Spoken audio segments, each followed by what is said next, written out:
Alright, here's the third bonus video. This one is a couple of my favorite team building and defensive drills that I'm going to share with you. So, I don't know that they really have names, but I'll just show you what they look like. Okay?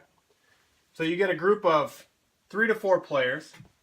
You line one player up here, you line one player up here, and you line one player up back here. Okay? Here's what you're going to do. Set up a cone out there. You have this player run and make a sharp cut that direction. You can either have a coach or you can have this player throw, hit a ground ball, hit a fly ball, whatever you want, out in here somewhere so that this player needs to field it.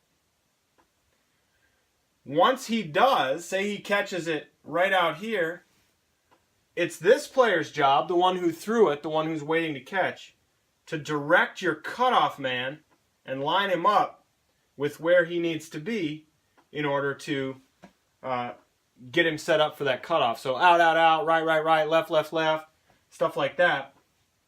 And then this person will throw the ball into the cutoff man, and what he does then is he'll follow his throw and become the cutoff man.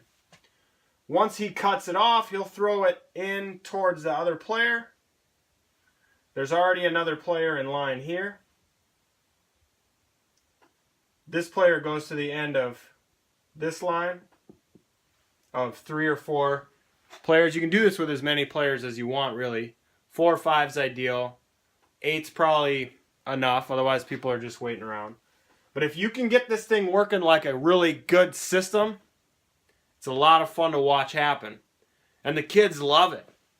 You can make these balls harder to catch. You can hit grounders. You can throw line drives. You can really do anything you want. And then what you can do is you can turn around, set the cone on the other side, and have them go the other way. Work that way. You can work it out to here. You can work it out to here. You can even work it back in here. If you wanted to, you could probably even take the cutoff man out. Kids love it. Keeps them moving. Conditioning, defense, cutoffs, catching, whether it be fly balls, ground balls, line drives, communication, directing where you want where the player at the base wants the cutoff man to be positioned. So lots of benefits and good things about that drill. Have fun with it. I know my players do. Here's bonus drill number 2. Baseball, defensively, is pretty much a game of catch. Okay? If players can't play catch with each other, they're not going to make outs. So I came up with this drill in order to help people to play catch with each other. Builds teamwork. These players will be encouraging each other left and right. And they get a little bit of running and working that way too. So here's how you set it up. You can do this one with as many players as you want. We'll say there's one, there's one, there's one, there's one, there's one, there's one, there's one. We'll say 1, 2, 3, 4, 5, 6, 7 players. This player starts with the baseball. He throws it to player 2. And then he runs to where player 2 was. This player, player 2, throws it to player 3. And then he runs to where player 3 was. And so on all the way until you get here, player 7.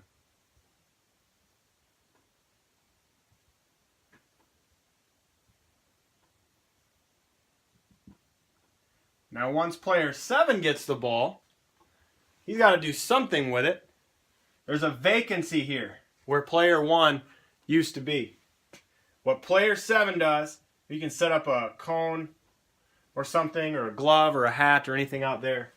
Player 7 takes the ball, runs, makes a sharp cut right back through the middle. Set up another cone right here.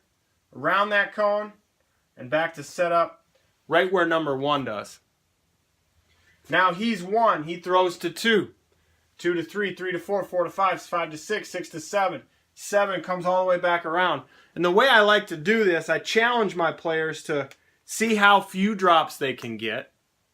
So not only is catching the ball important, but also throwing the ball in a place where your teammate has an easy time catching it. It's good practice to learn how to follow your throw in baseball. It helps keep the ball down and helps get more accuracy out of it.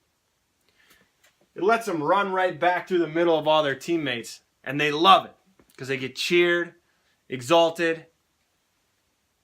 It's a great drill to do, especially with young teams or even older teams early in the season, when catch with each other can be a challenge. So I know you'll get a ton out of that drill too. It's a good way to start practice with.